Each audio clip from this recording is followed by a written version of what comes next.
Bonjour et bienvenue à l'Ontario, c'est chez moi. Ce webinaire est sur le sujet du transport. Je m'appelle Nawara et je suis la coordinatrice bilingue de ce projet. Je vais vous guider à travers ce webinaire aujourd'hui. L'immigration, réfugiés et citoyenneté Canada et le ministère des Services à l'enfance et des services sociaux et communautaires de l'Ontario financent le projet L'Ontario, c'est chez moi afin de faciliter l'établissement des nouveaux arrivants en Ontario et de les aider à faire des choix plus éclairés. Cost Immigrant Services est un organisme multiculturel à vocation communautaire qui sert chaque année plus de 39 000 clients dans ses 17 bureaux situés dans la région du Grand Toronto. Costly coordonne ce projet pour l'ensemble de l'Ontario. Nous allons couvrir les sujets suivants: le système du transport en commun, étiquette du transport en commun, posséder un véhicule en Ontario. Commençons avec le transport en commun. Le réseau municipal de transport en commun. Les services municipaux de transport en commun comprennent généralement les services conventionnels et spécialisés. Les réseaux de transport en commun conventionnels desservent le grand public et exploitent principalement des itinéraires et des horaires fixes. Les services de transport en commun adaptés offrent des services de transport de porte à porte à des personnes ayant des déficiences qui répondent aux critères d'admissibilité définis par la municipalité. Transport en commun dans la région du Grand Toronto. Dans ce webinaire, nous allons nous concentrer davantage sur le transport en commun dans la région du Grand Toronto. Selon l'endroit où vous habitez, vous aurez accès au réseau de transport en commun qui dessert votre région. Il existe divers systèmes et nous avons nommé certains des systèmes les plus populaires pour le bénéfice de ce webinaire. Type de transport en commun. Au Canada, toutes les grandes villes et la plupart des municipalités importantes sont dotées d'un système de transport public qui comprend un ou plusieurs moyens de transport, par exemple autobus, métro, train, etc. Les circuits desservent généralement la plupart des zones de la ville, mais le service est habituellement plus fréquent dans les zones centrales. Si vous prévoyez utiliser les transports publics chaque jour, renseignez-vous sur les modes de transport offerts avant de décider de l'endroit où vous demeurerez. L'autobus est le moyen de transport urbain le plus populaire. En plus d'un réseau d'autobus, certaines villes ont aussi un tramway, un système léger sur rail ou un métro. Dans la plupart des cas, vous pouvez facilement passer d'un mode de transport à un autre. Il y a des options de transport additionnelles telles que le taxi. Dans toutes les villes et municipalités, une ou plusieurs entreprises offrent des services de taxi.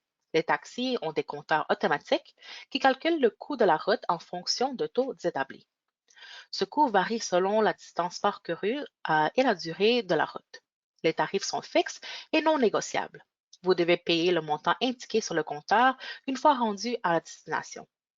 Si vous voulez savoir environ combien coûtera le service, demandez-le au chauffeur avant de monter dans le taxi. De nombreux chauffeurs s'attendent à recevoir un pourboire, surtout s'ils vous aident lorsque vous avez plusieurs sacs ou des valises. Les déplacements en taxi coûtent assez cher, c'est pourquoi la plupart des gens ne les utilisent que s'ils n'ont pas d'autre choix. Les chauffeurs de taxi ont une carte d'identité officielle qui indique qu'ils détiennent un permis de la ville. Cette carte doit être placée bien en vue sur le tableau de bord du taxi. Ensuite, il y a Uber. Quant à lui, Uber fonctionne via une application pour les téléphones intelligents ou un navigateur web, permettant aux utilisateurs de demander un trajet et de suivre ses progrès en temps réel. Le chauffeur et le passager peuvent voir l'image et le profil de l'autre sur l'application qui exige que les deux parties s'acceptent avant que les manèges ne soient organisés. L'application utilise ensuite le GPS pour guider le conducteur vers le passager et sur sa destination. Ensuite, le covoiturage. Covoiturage est le partage des véhicules par les passagers pour réduire les déplacements des véhicules, la congestion de la circulation et les émissions automobiles. Le nom covoiturage en anglais est ride sharing ou carpool. Ensuite, le cyclisme. La marche et le vélo sont des moyens économiques et sains de se déplacer dans les villes et municipalités du Canada. Les déplacements à vélo sont permis dans la plupart des rues. Toutefois, de nombreuses villes ont aussi des pistes et des voies réservées aux vélos. Si vous laissez votre vélo sans surveillance, n'oubliez pas de l'attacher avec un cadenas à un support à vélo sur le trottoir afin de ne pas vous le faire voler. Les cyclistes peuvent habituellement obtenir des renseignements sur les règles de sécurité routière auprès du ministère ou de l'organisme provincial ou territorial qui régit la conduite automobile. Comment voyager à travers l'Ontario? Vous pouvez choisir la façon dont vous souhaitez voyager, en bus ou en train. Les autobus sont souvent le moins cher de se déplacer entre les villes de l'Ontario. Parfois, c'est la seule façon de voyager entre les villes, autre que la conduite. Autobus Go. Go Transit est le service régional de transport en commun pour la région du Grand Toronto et de Hamilton, avec des itinéraires qui s'étendent aux communautés de la grande région du Golden Horseshoe. Il transporte plus de 65 millions de passagers par année. Ensuite, il y a aussi le Greyhound, qui offre un service partout en Ontario. Greyhound Canada est le plus important fournisseur de transport interurbain par autobus au Canada, desservant près de 1100 emplacements. Il est devenu une icône de voyage en autobus, offrant des voyages sûrs, agréables et abordables à 6,5 millions de passagers chaque année. Le chien de course Greyhound est l'une des marques les plus reconnues dans le monde. Il y a aussi Coach Canada, qui dessert la partie sud de la province de Windsor à Montréal. Finalement, il y a aussi Megabus, offrant un service aux régions de l'Ontario, du Québec et des États-Unis. Megabus est un service de bus express quotidien à faible coût. Les services Megabus sont fournis en partenariat avec Coach Canada, offrant un service d'autocar interurbain de premier plan à des tarifs réduits. Ils offrent un service d'autobus fiable entre Toronto, Kingston et Montréal. Il y a aussi Via Rail. Via Rail offre des voyages pratiques dans toutes les grandes villes de l'Ontario. Ils ont 73 locomotives, 426 wagons et 121 gares desservant plus de 400 communautés à travers le Canada. Il y a aussi Ontario Northland. La Commission des transports de l'Ontario Northland est une agence de la province de l'Ontario qui fournit des services de transport efficaces et essentiels au nord-est de l'Ontario. Ils assurent un transport par autobus confortable et fiable à plus de 275 000 passagers chaque année. La complémentarité des réseaux Via Rail et Go Transit permet aux deux compagnies d'offrir des voyages en train efficaces, une connexion avec l'aéroport Pearson et l'accès à toutes les compagnies aériennes. Go Transit est le premier réseau de transport en commun interrégional au Canada et le seul en Ontario, reliant Toronto aux régions environnantes de Halton, Peel, York et Durham. Go Transit offre 180 lignes de train et 1973 lignes d'autobus. Go est en contact avec tous les réseaux de transport en commun municipaux des régions du Grand Toronto et de Hamilton, y compris la Toronto Transit Commission, TTC. Les billets de train de Via Rail et de Go Transit peuvent maintenant être achetés en une seule transaction avec Via Rail. Les options de paiement pour les services d'autobus. Les gens choisissent généralement leurs moyens de transport en fonction de leur budget, de leur temps et de leurs besoins. Le coût d'utilisation des transports en commun est différent dans chaque ville. Le tarif exact est exigé pour le transport en commun. Vous pouvez le payer en argent comptant, avec votre carte Presto ou un transfert valide. Qu'est-ce que la carte Presto? Presto est un système de paiement électronique qui élimine les billets, les jetons, les laissez-passer et l'argent. Vous pouvez charger votre carte Presto à partir de l'application Presto, des magasins comme Shoppers Drug Mart, des points de service à la clientèle ou de leur site web. Chargez instantanément votre carte Presto à partir des bornes libre-service dans toutes les gares et stations de Go Transit et toutes les stations de la TTC, les magasins et d'autres points de service à la clientèle. Après avoir chargé des fonds ou de laisser passer de transport en commun sur votre carte, présentez la carte lorsque vous entrez dans une gare ou une station, embarquez dans un véhicule et effectuez une correspondance. Auprès de certains services de transport en commun, comme ceux de Go Transit, le service de Up Express et les autobus de la TTC passant dans la région de Mississauga et de York, vous devez aussi présenter votre carte au débarquement. Lorsque la carte Presto est tapée sur un dispositif de paiement tarifaire, la puce électronique intégrée dans la carte calcule instantanément le tarif et le déduit de votre compte. Les appareils Presto sont situés dans les gares, dans les autobus et les tramways. Lorsque la carte est tapée sur un appareil, un bip retentit et un feu vert clignote pour indiquer que le paiement a été enregistré. S'il n'y a pas suffisamment de fonds dans le compte Presto ou s'il y a un problème avec le compte, deux bips retentiront avec un feu rouge qui s'affichera sur l'appareil, à quel point le payeur devra contacter Presto. En dehors de la carte Presto, les passagers peuvent également utiliser des transferts valides comme le montre l'image ci-dessus.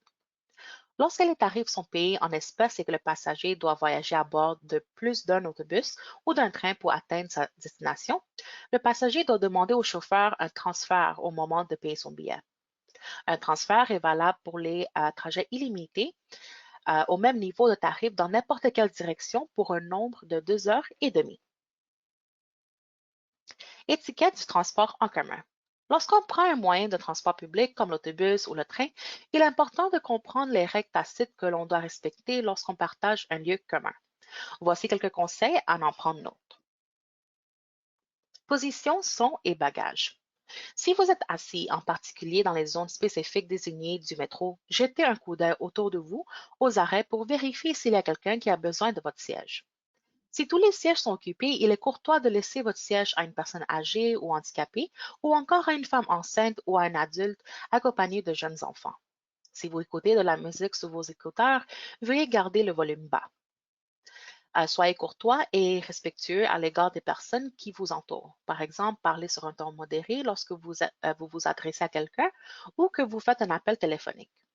Si vous transportez un sac à dos ou un gros sac en bandoulière dans un véhicule de transport en commun qui est occupé, gardez-le près de vous, de préférence à vos pieds, afin d'éviter de heurter quelqu'un en marchant. Évitez de pousser ou de toucher les autres pour vous faire plus de place.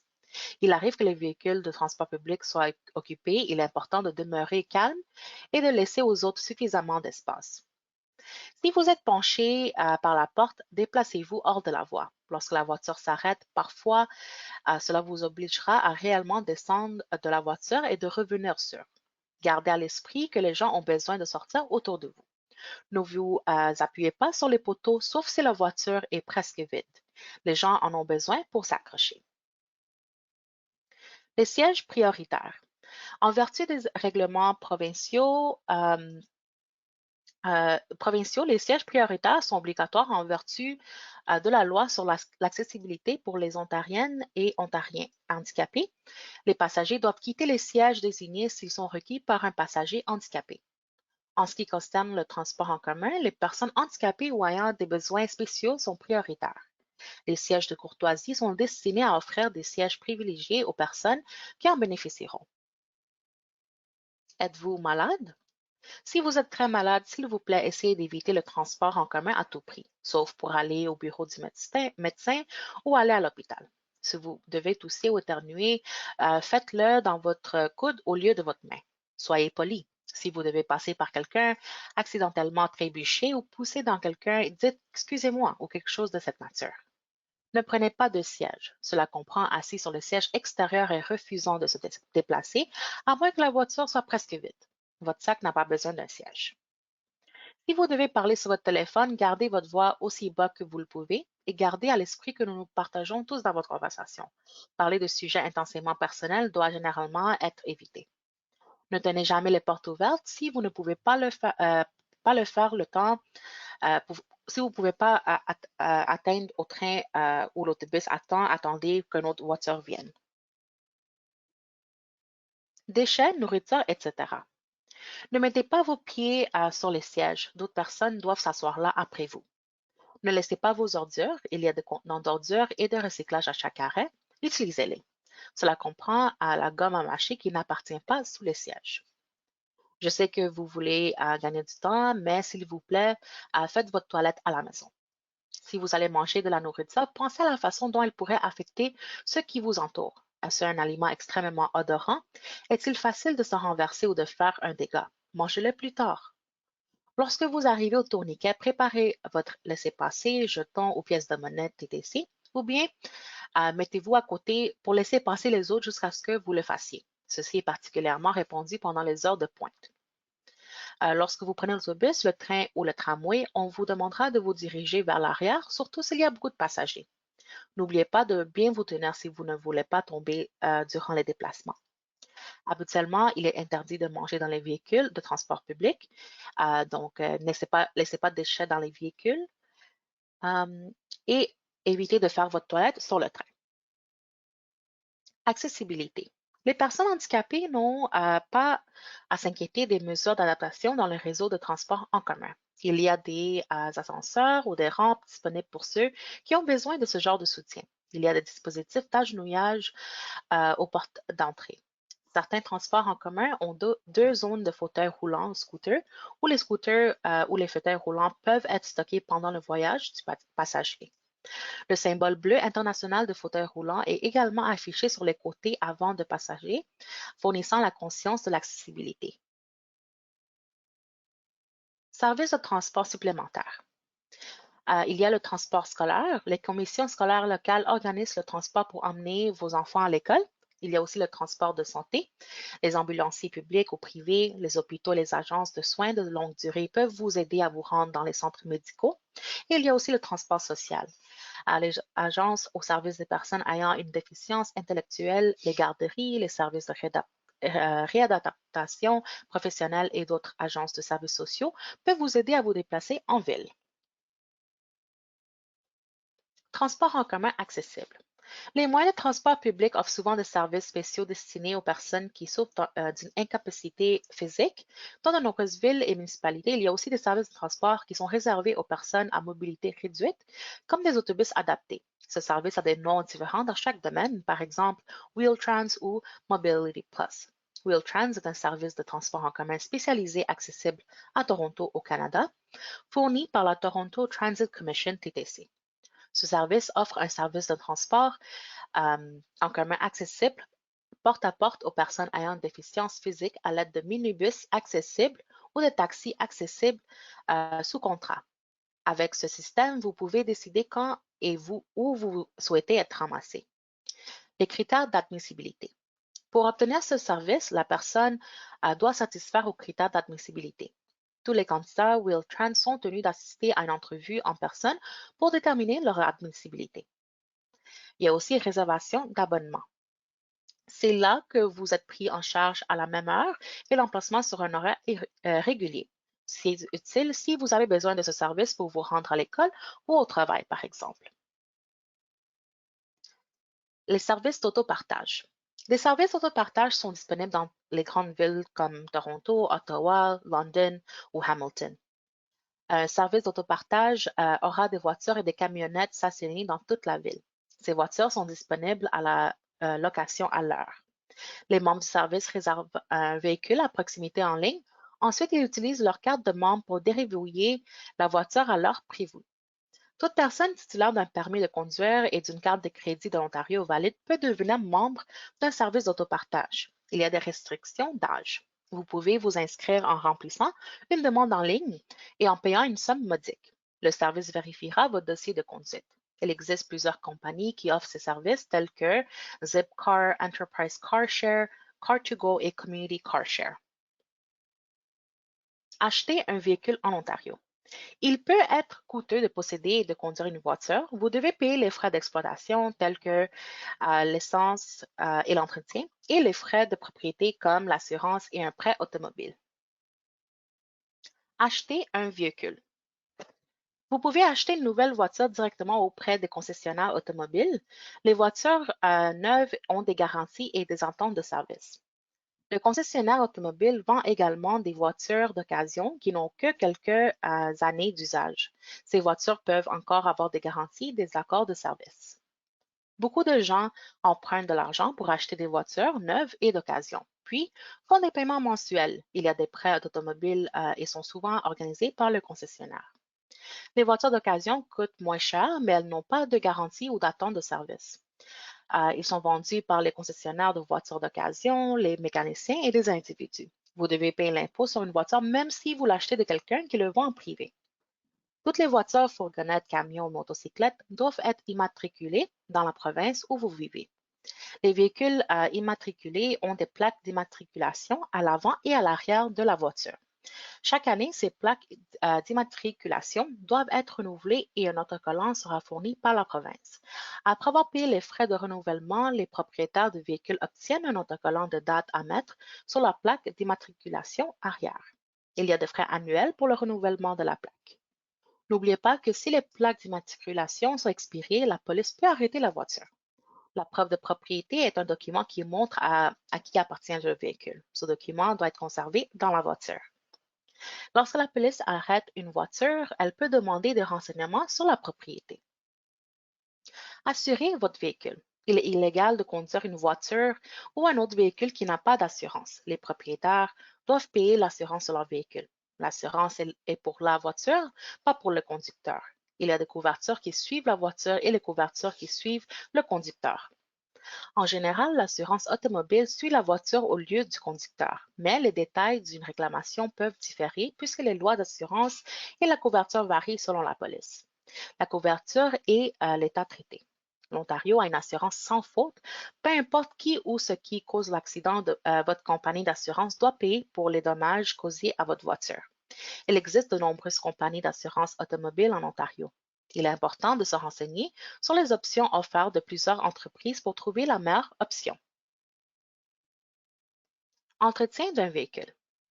L'entretien et la réparation des voitures sont l'une des principales dépenses liées à une voiture. Cependant, il est important de prendre soin de votre voiture. C'est particulièrement important pour l'hiver en Ontario.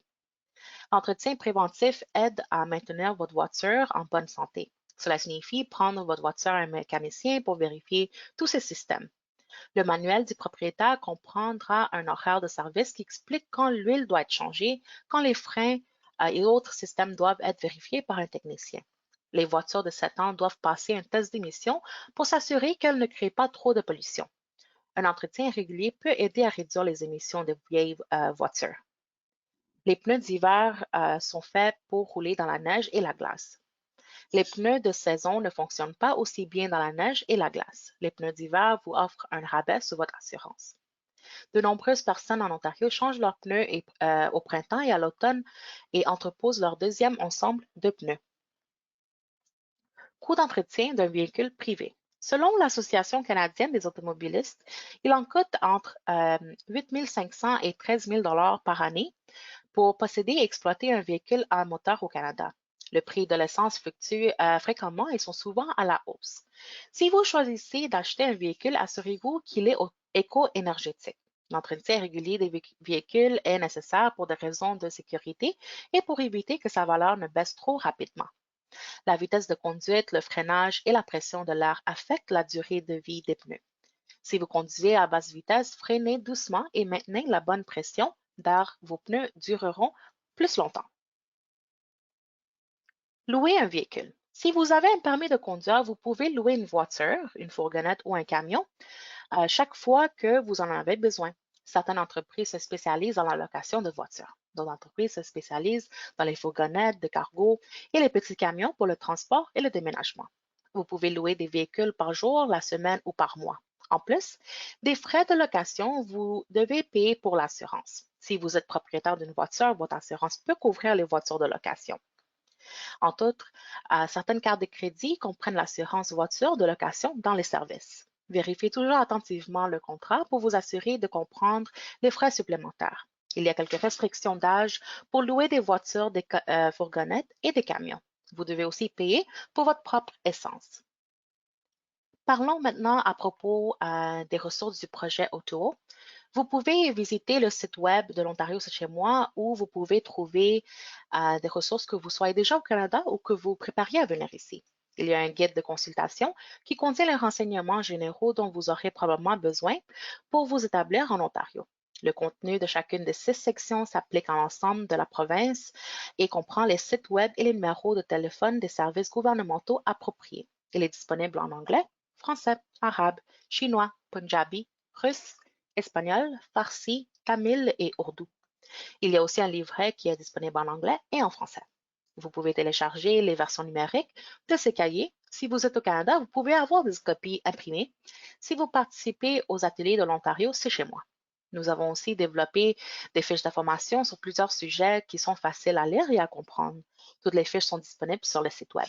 Nous avons à peu près 32 fiches d'information. 2 sujets en exemple sont le logement et le transport. Toutes les fiches ne sont peut-être pas adaptées à vos besoins, mais s'il y a un sujet en particulier qui vous intéresse, vous pouvez nous écrire et nous vous l'enverrons.